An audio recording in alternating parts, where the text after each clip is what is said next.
Luca Pozzobon, forte degli oltre 6.000 voti presi al primo turno, si dimostra tranquillo e fiducioso per il futuro della sfida, togliendosi anche qualche sassolino. No, non ci preoccupa molto, ci stimola ancora di più a riuscire a raggiungere il risultato. Credo che sia un'alleanza che dimostra che dall'altra parte alcune cose che hanno detto, cioè la contrarietà ai partiti e queste cose qua, si sono rivelate una cosa che non era vera. Questa alleanza dimostra appunto che è più basata sulla necessità di contrapporsi a noi, sembra quasi ci sia un po' di timore di non farcela e quindi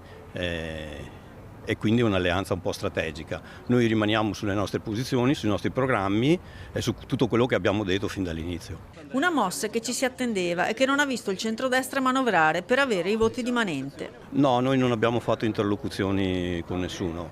Era una mossa che ci aspettavamo perché loro avevano già, da quello che si sa, avevano già tentato un accordo prima ancora delle elezioni e quindi ci aspettavamo che ci fosse un avvicinamento.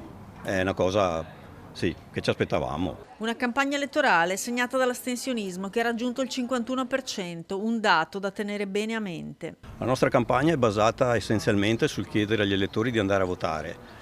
C'è stata molta astensione e quindi la preoccupazione è questa. Se i nostri elettori, quelli che ci hanno dato fiducia, andranno a votare, penso che avremo un buon risultato. Questa disaffezione verso la politica è una cosa che deve far preoccupare, sì, soprattutto i partiti, non solo le liste civiche.